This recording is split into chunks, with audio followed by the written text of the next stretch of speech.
이 본문은 38년 된 병자의 병난 사건에 대해서 기록해 주고 있습니다. 이는 하나의 형식 계시로 우리에게 구원 도리로 알려주시는 것입니다. 기독교는 계시의 도라 그렇게 말을 하는데, 인간 타락 전, 즉 범죄 전에는 자연 계시를 통해서 하나님이 알려주셨습니다.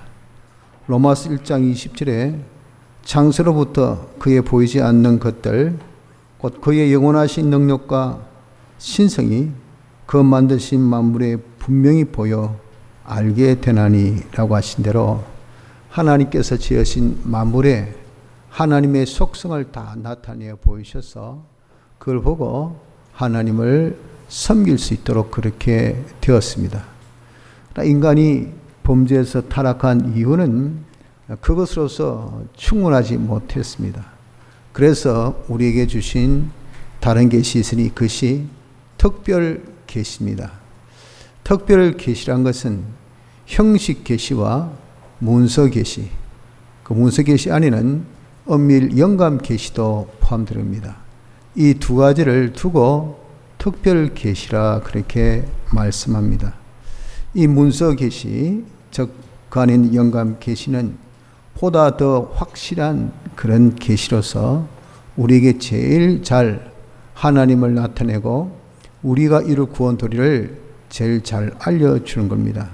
그래서 베드로후서 1장 19절에는 또 우리에게 더 확실한 예언이 있어 어두운 데 비치는 등불과 같으니 내 새 뼈리 너희 마음에 떠오르기까지 너희가 이것을 주의하는 것이 가하니라 라고 베드로후서 1장 19절은 말씀을 하셨습니다. 오늘은 맥주감사절이죠. 즉 다른 말로 오순절입니다.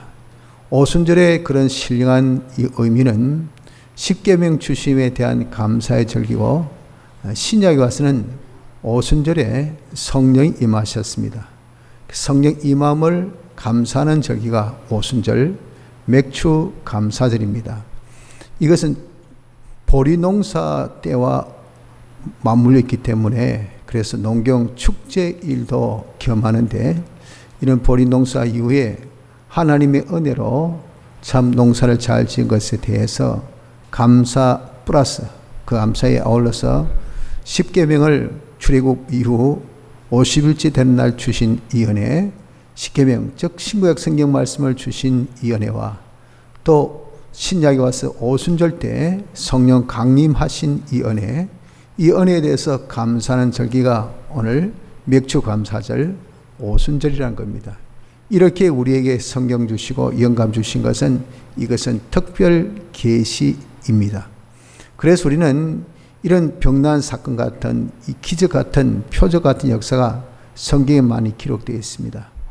이러한 것이라든지 또 우리가 자연 계시를 통해서 우리가 어떤 만물을 보고 또 꿈이나 환상을 보고 하나님의 뜻, 하나님의 도리를 우리가 알 수도 있죠. 그러나 중요한 것은 보다 더 확실한 계시, 문서 계시를 주셨기 때문에 문서 계시에서 하나님의 뜻을 확고하게 찾아야 됩니다.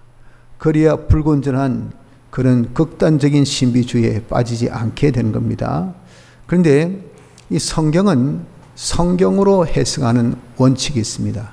그래서 우리가 이 형식 계시, 오늘 요 38년 된 병자 같은 이런 형식 계시를 통해서 구원의 도리를 내가 깨달았을 때 거기에 해당되는 성구가 성경에 있어야 됩니다. 그런데 그 성구가 한 곳에만 있어서는 안 되고 여러 곳에서 그것을 증거를 해 주어야 돼요. 그걸 두고 성경은 성경으로 해석해야 된다라고 말씀하시고, 또 성경 해석은 사사로이 풀 것이 아니라고 베드로후서 1장 20절에 말씀하신 대로 역사성과 공통성이 있어야 됩니다. 즉 교회가 그것을 증거해야 돼요. 시대마다 계속된 교회의 이 증거, 이 역사성입니다. 그 해석이 교회가 증거하는 역사성이 있어야 되고, 또 자기 혼자만의 깨달음이 아니라 많은 사람이 같이 깨닫는 그런 공동성, 공통성이 되어졌을 때 이게 바른 해석이 되어줄 수가 있다는 것을 알아야 됩니다. 우리는 오늘 이렇게 38년 된 병자의 말씀, 병 고친 이 사건은 단순한 형식 계시가 아니고 무엇이라고요? 우리 구원 도리로 알려주신 것을 우리가 기억해서 어떻게든 이 형식 계시를 통해서 우리에게 알려주신 구원 도리가 무엇인가 하는 것을 확고하게 잘 깨달을 수 있는 이 시간이 되어야 될 줄 압니다. 그래서 그 받은 그 깨달음, 그 구원 도리대로 우리가 살아서 실상의 그런 구원을 이루어나가는 자가 되도록 합시다. 먼저 여기 많은 도리를 우리에게 알려주신데, 첫째는 1절에 보니까 송구 1절에 보니까 말씀하기를 유대인의 절기, 유대인의 명절이 있어 예수께서 예루살렘에 올라가시니라 라고 말씀합니다. 유대인의 명절은 전후 문맥을 보면 이 절기가 바로 유대인의 원력인 7월 1일 나팔절임을 알 수 있습니다. 나팔절은 어떤 절기냐 하면 우리가 쉽게 말하고 있는, 또 알고 있는 송구영신절기, 이것이 신년절기, 즉 송구영신절기가 이것이 나팔절기입니다. 우리 생각에는 38년 된 병자가 병 났는데 유대인의 절기, 명절이 가깝다고 꼭 이렇게 때를 밝힐 이유는 딱히 없습니다. 성경은 천하에 다 두어도 두지 못할 그런 방대한 양을 줄여서 우리에게 주신 것이 66권의 도리인데, 그러면 성경에 기록되어 있는 이 말씀은 한 말씀도 우리 구원에 빠져서는 안 될 아주 필요하고 중요한 말씀인 것을 알 수 있죠. 이 명절 이것도 꼭 필요하기 때문에 여기 기록했다 그 말이에요. 왜 이 말씀을 하셨을까? 이 명절을 하셨을까? 하는 것은 여기 38년 된 병자가 병남을 받는 이 사건에 송구영신 절기 같은 이런 절기가 있었기에 이것이 있다 우리에게 의미하는, 부각하는 바가 더 크지 않겠습니까? 그래서 우리는 이걸 보고 송구영신 이 절기 같이 우리 생활이 좀 송구영신의 그런 생활이 돼야 될 것을 말씀하시구나 하는 것을 알 수가 있습니다. 그래서 우리는 항상 일상에서 송구영신하기를 힘써야 됩니다. 단지 이런 명절 때만 하는 것이 아니라, 그럴 것 같으면 구태여 여기서 언급할 필요가 없죠. 우리에게 강력하게 내가 병 고침 받는 여기에 대한 교훈에 말씀하는데, 이것이 우리의 신앙 생활이라고 말이죠. 그와 같이 우리가 송구영신하는 이런 생활이 되어져야 된다는 것을 알려주고 있습니다. 그럼 송구영신하는 그런 생활이 무엇입니까? 송자, 보낼송, 구, 과거.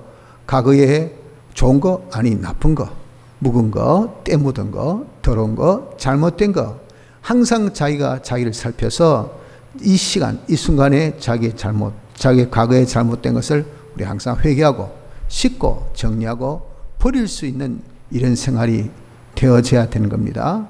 또 영신, 환영해서 뭘 환영합니까? 신, 새로운 거, 새로운 것을 환영하죠. 과거 것을 버렸으니까, 더러운 것을 버렸으니까 새 것, 좋은 것, 바른 것, 참된 것을, 옛사람을 버리고 새 사람을 입고, 예를 든다면 그렇습니다. 이런 생활을 하는 것이, 이것이 성도의 일상, 늘 해야 될 생활인 것을 여기서 교훈합니다. 그래서 레위기 11장에 보면 이스라엘 백성들이 먹어야 될 이 짐승 중에서 어떤 짐승을 먹으라고 하시는가 하면 쪽발 달린 짐승과 새김질하는 짐승을 먹으라 그랬습니다. 이것은 둘 다입니다. 새김질하고 그러나 쪽발 안 된 짐승이 아니고, 새김질도 하면서 쪽발된 짐승, 쪽발되어 있으면서도 새김질하는 짐승만 먹으라 그랬어요. 이 쪽발은 둘 구별하는 거룩의 생활이죠.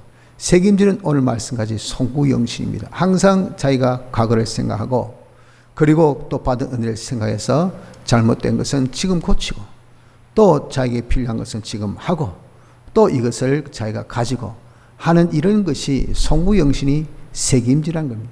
이건 여기에서만 말씀한 것이 아니라 신구약 성경 전반에 걸쳐서 너희가 어떻게 받았으며 어떻게 들은지 생각하고 지켜 회개하라. 라고 그렇게 사대교회 금면하신 내용도 맥락이 똑같은 교훈이죠. 그래서 우리는 이렇게 항상 송구영신할 수 있는 생활을 할 수 있도록 힘써야 하는 것입니다. 둘째 주시는 이 교훈은 하나님이 간섭하시는 자가 되어져야 됩니다. 여기 베데스다라는 못이 있습니다. 이 못은 예루살렘 성에 여러 문이 있죠. 동문, 서문, 남문 이렇게 표현하듯이 양문이 있어요. 예루살렘 성 안에 양을 몰고 들어가는 문이라 그 말입니다. 그 양문 곁에 이 못이 있었어요. 근데 거기에 수많은 병자가 있었더라라고 하지 않습니까? 그런데 그 이스라엘 지역에, 유대 지역에 있는 많은 사람들은 그쪽도 뭐라고 표현하겠습니까? 예루살렘이라고 그렇게 표현한다고요. 마치 우리 수도권 그러잖아요. 너 집 어디고 수도권에 아니 서울에 사나 그러잖아요. 실은 서울에 사는 것이 아니고 뭐 수도 근처에 있는 도시. 그걸 두고 뭐라 하면 수도권이라고 합니다. 수도권. 그 수도라고 그렇게 생각하듯이 예루살렘이라고 이 베데스라 못도 생각한다고요. 그러나 실상 성전은 아닙니다. 예루살렘 안에 있는 지극히 작은 한 영역이 성전이죠. 성전. 하지만 예루살렘 도성, 거룩한 성, 하나님의 성전이기 때문에 거룩한 성이죠. 이와 같이 이 베데스다라는 곳은 실상 성전은 아니지만 성전같이 여겨지는 곳이에요. 그런 곳을 두고 요한계시록 11장에는 성전 밖마당이라 그렇게 표현하고 또 출애굽기에 봐도 그것을 우리가 성전 밖마당의 성소의 구조에 나타내어 있는 것을 봅니다. 성전 밖마당은 성전에 비해서 굉장히 넓은 곳입니다. 그러나 그 곳은 어떤 곳이냐면 성전으로 인정하지 않죠. 하나님께서 계시록 11장에는 이 성전 밖마당은 이것은 42달 동안 이방인에게 내버려두어서 짓밟히게 하겠다라고 하셨습니다. 즉 하나님이 간섭하는 자가 되어 있지 않다는 겁니다.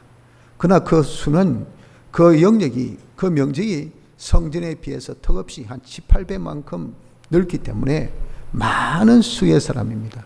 이 성전에 다시 해서 예수 믿는 교회 안에 많은 사람들이 하나님이 간섭하지 않는 사람이 많다 하는 것을 여기서 우리가 볼 수 있죠. 그러나 하나님께서 간섭하는 자가 있다 하는 것을 청량할 자를 계시록 11장에는 또 역시 말씀해요. 어떤 자가 청량하는가? 성전과 제단과 경배하는 자를 청량하라고 했다고요. 이 사람들이 하나님이 간섭하는 사람들입니다. 성전은 하나님 모시고 사는 사람이죠. 하나님을 자기 마음에 중생된 영 안에는 이미 계시니까 중생으로 우리 마음에 항상 마음문을 두드려 계신 성령을 영접해서 내 마음에 모시고 살 때 그것이 성전이 됩니다. 주님을 모시고 하나님을 모시고 사는 사람, 성전. 제단은 제물되어 있는 사람입니다. 살아있으니 제물은 산 제물이죠. 살았으나 죽은 듯이 되어 있어야 된다고요. 그래서 자기의 이 모든 소유, 자기의 모든 그런 몸, 또 자기의 생명에 이르기까지 이게 다 주의 것인 것을 알고 주님께 딱 바쳐놓고 주님 뜻대로 쓰시옵소서, 주님이 알아서 하시옵소서 하고 자기를 산 제물같이 바쳐져 있는 자, 드려져 있는 이 자가 바로 누군가? 이 자가 제단된 자입니다. 또 그 가운데 경배하는 자들, 경배한다는 것은 하나님을 섬기는 자입니다. 그 성전에 경배한 자는 제사장들이죠.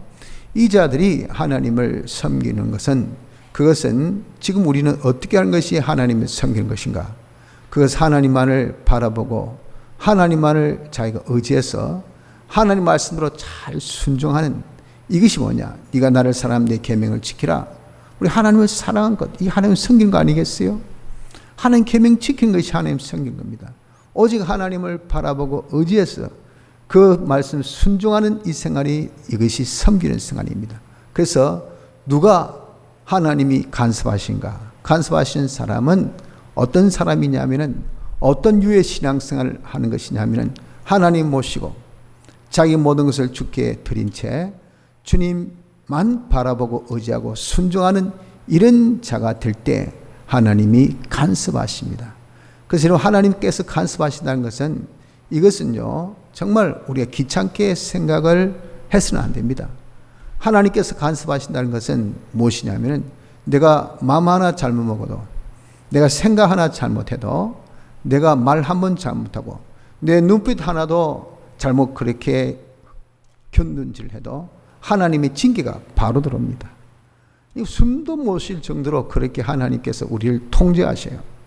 대신 조그만 하나님께서 기뻐하신 마음가짐, 기뻐하신 은행, 기뻐하신 자신의 그런 어떤 이 눈길만 하나더라도 하나님께서 복에 복을 더하십니다.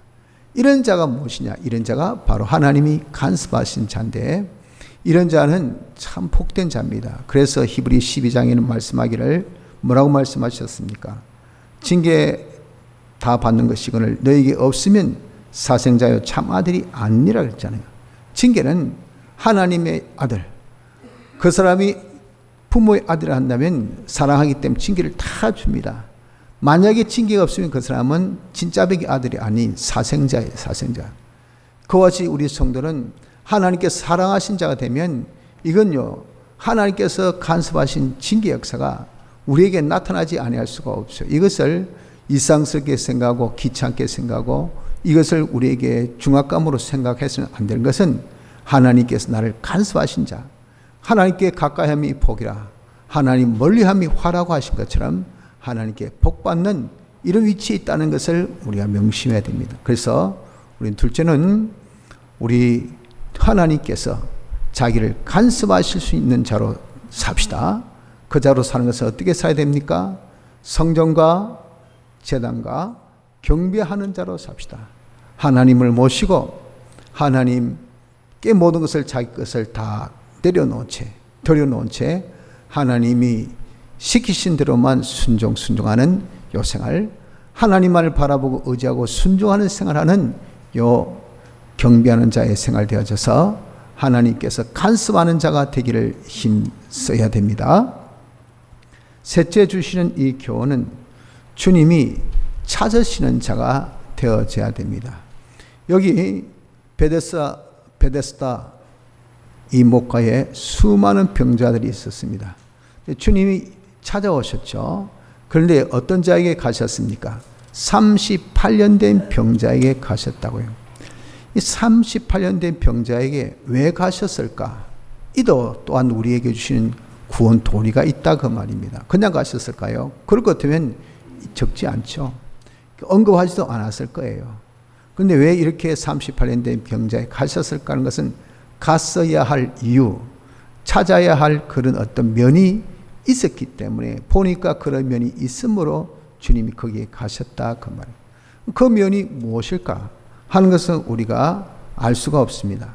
그러나 본문 내용을 자세히 보면 우리가 어림짐작할 수 있는 것이 있으니, 그것이 7절에 병자가 대답하되 주여 물이 동할 때에 나를 못에 넣어줄 사람이 없어 내가 가는 동안에 다른 사람이 먼저 내려가나이다.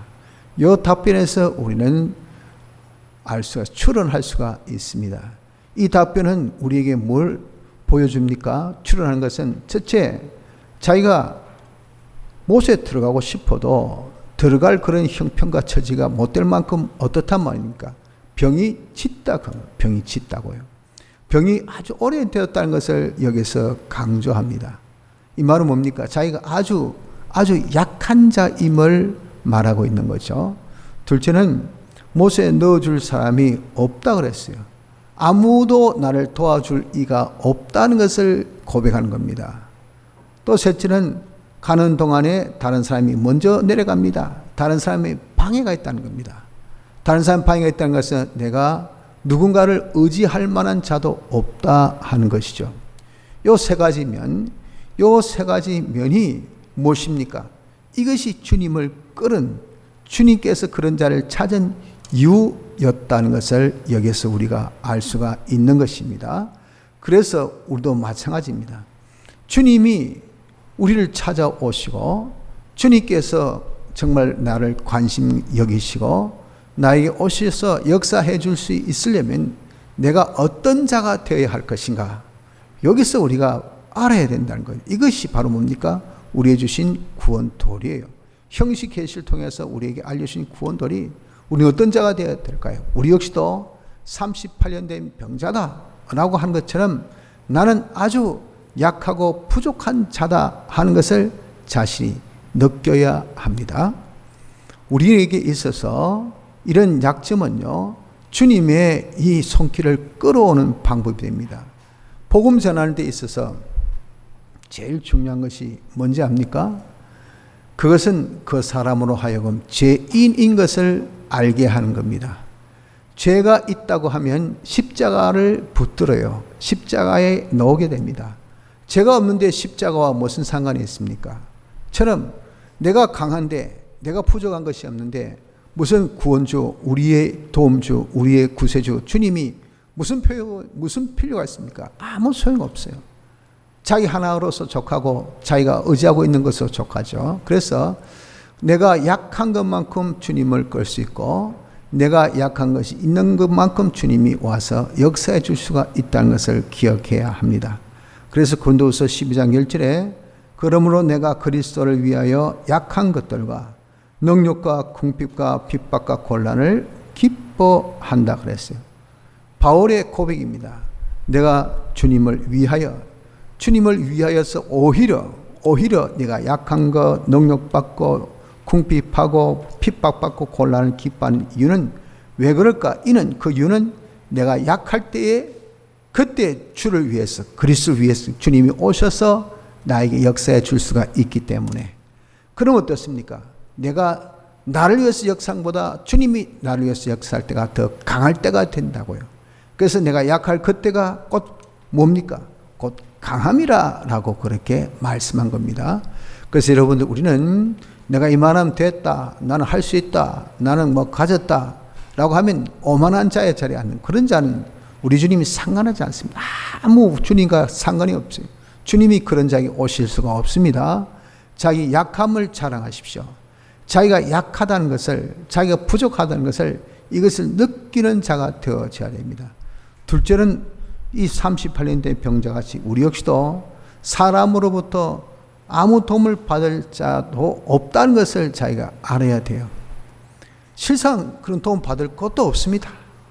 다 부모도 떠나고 형제도 떠나고 그리고 친구들도 떠나고 아무도 자기를 도와줄 자 없는 혈혈당신 같은 이런 자가 되어져 있습니다. 이때가 오히려 우리 주님이 오실 수 있고 주님이 역사하실 수 있는 최고의 절정의 그런 시기요, 그런 때가 되어지는 겁니다. 그래서 비록 주위에 많은 사람이 있다 하더라도 자기의 이 심정으로 자기가 무엇을 깨달아야 된다. 이런 사람들에게 내가 도움받을 것은 하나도 없다 하는 이런 자가 되어지는 것이, 이것이 더 복되죠. 그래서 나에게 있어서 도움은 오직 주님뿐이지 사람으로부터는 내가 도움받을 것이 없다. 또 실상 도와준다고 하더라도 그 사람의 도움이 코에 호흡을 하는 사람은 수에 칠 가치조차도 없잖아요. 실상 내가 필요 없을 때는 이 모든 것이 다 도움이 될 것 같이 보여줍니다. 또 도와준다고도 해요. 그러나 실상 내가 어려울 때는요, 도움이 필요할 때는 도와줄 사람이 없고요, 그 도움이 또 내게 아무 백약이 무효합니다. 아무 소용없습니다. 이것이 애굽의 많은 군대가 나에게 무슨 소용이 있습니까? 아무 소용없어요. 이것을 느낄 수 있는 사람, 이런 자를 주님이 찾으십니다. 사람으로부터 내가 아무런 도움을 받을 수도 없다. 또 셋째, 아무 의지할 자가 없다 하는 자가 되어져요. 부모도 있고 형제도 있고 친구도 있고 주위에 어떤 울도 있고 동문도 있고 동창도 있고 그래 쌓아도 말이죠. 그들은 나에게 도움이 될 자가 아니고 내가 의지할 자가 아니다 하는 것을 깨달아야 됩니다. 실상 이 모든 사람들이 어떠서 같이 사이좋게 지내고 그래 이번에는 네가 가고 다음에 네가 가고 했겠죠. 그러나 천사가 내려서 물이 동하는 적은 없었지만 전설입니다. 전설. 만약에 그런 가정이 되었다면 서로 미치고 들어가려고 하지, 누가 네 먼저 형님 먼저 아우 먼저 하는 그런 상황이 일어나겠습니까? 그렇잖아요. 이 사람 그걸 딱 직시했다고. 아이고 내가 만약에 내려간다 하더라도 얼마나 많은 사람이 먼저 내려가겠냐 그 말이에요. 내보다 성한 사람이 한두 사람이 아닌데, 이처럼 내가 지금 너희들이 그리 싸도 내가 어렵다 하더라도 김병 곁에 효자가 어디 있냐 그 말이에요. 말은 아이고 아버지 뭐 해사도 말이죠. 병이 길어 보십시오. 그러면 다 떠납니다. 아무도 없어요. 이걸 미리 자기가 간파해야 됩니다. 내가 의지할 이는 없다. 의지할 자는 아무도 없다. 하는 이런 자가 되어질 때 이때 주님이 그 자를 찾을 수가 있는 겁니다. 이런 자, 자기는 제일 약한 자요. 어떤 누구의 도움도 내가 받을 수 없는 자요. 또 받을 것도 없는 자요. 어떤 누구도 내가 의지할 자가 없는 이런 자가 되어졌을 때 우리 주님이 찾아오십니다. 주님이 찾아오시면 38년 된 병자의 제일 고질적인 문제가 뭡니까? 병든 거죠. 병든 거. 그 병을 찾아오신 주님이 즉시 고쳐준 것처럼 이렇게 주님이 우리를 찾으시면요. 우리의 문제점, 우리의 고질적인 그런 모든 문제를 주님이 다 해결해 주실 것을 믿는 자가 되어져야 하는 것입니다.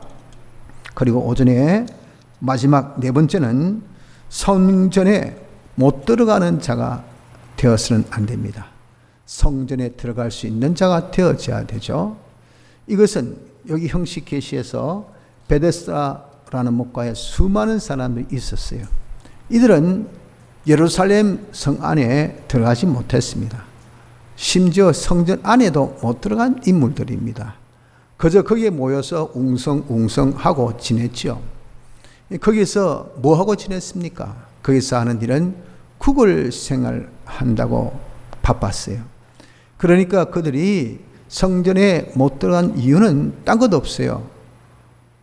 돈 벌기 위해서, 구걸하기 위해서.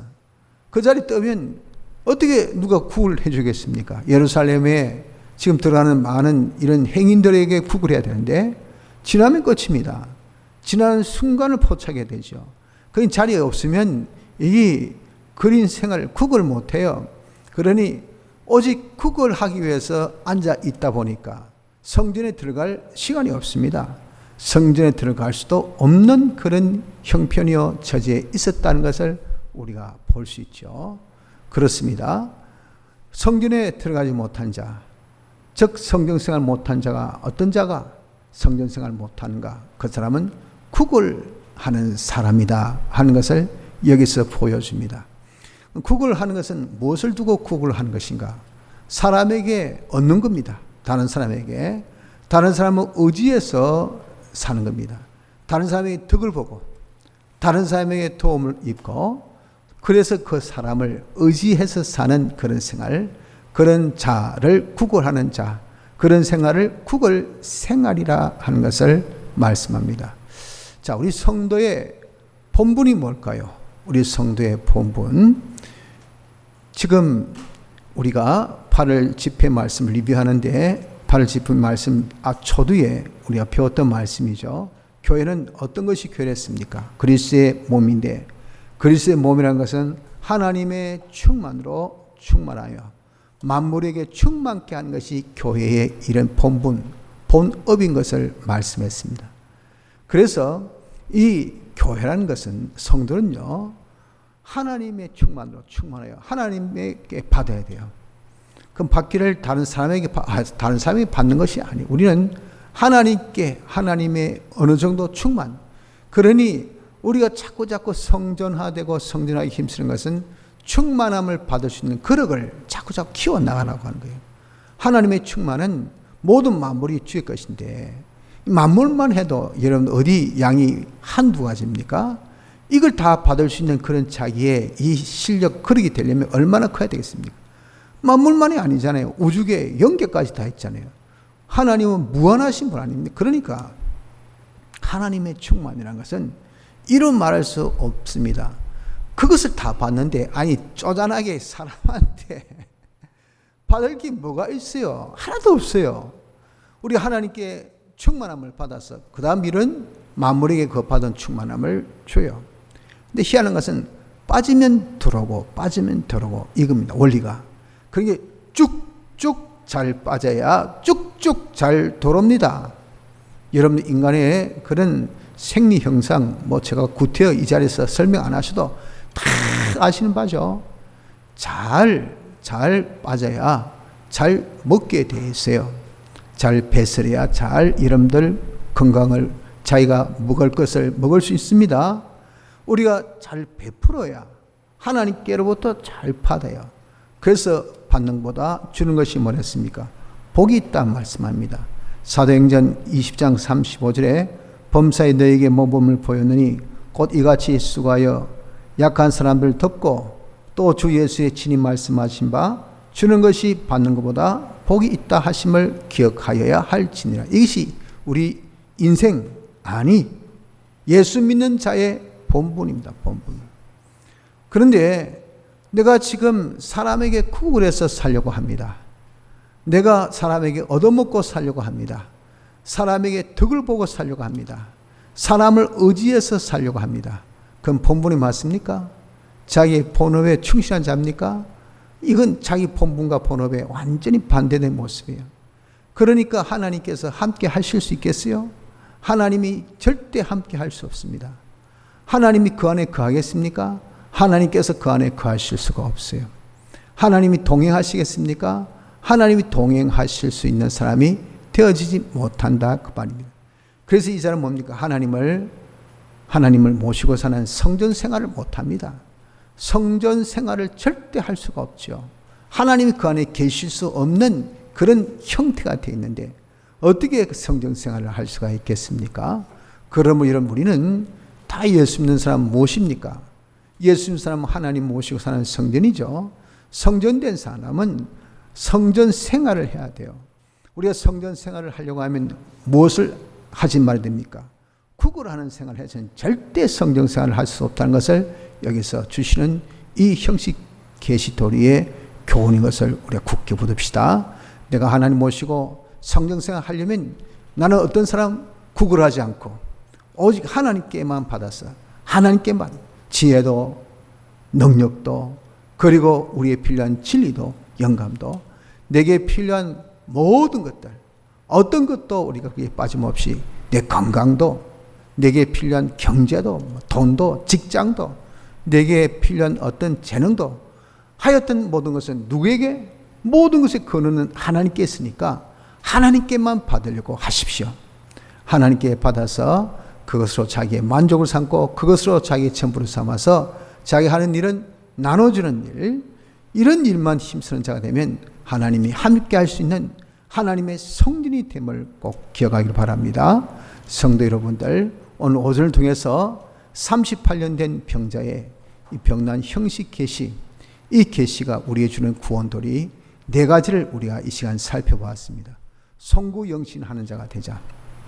그리고 우리가 하나님이 간섭하는 자가 되도록 하자. 주님이 찾을 수 있는 자가 되도록 하자. 성전 생활을 할 수 있는 자가 되도록 하자. 요 네 가지 교훈을 우리가 기억해서 진실된 사람이 되어서 한 돌이라도 한 교훈이라도 우리가 꼭 붙들어서 이대로 우리가 사는 자가 되기를 바랍니다. 그래서 기독교는 말의 도가 아니라 실상의 도 이렇게 우리가 삶으로 인해서 실질적인 하나님의 축복의 역사가 우리에게 나타날 수 있는 복된 자가 되어지기를 힘쓰도록 합시다.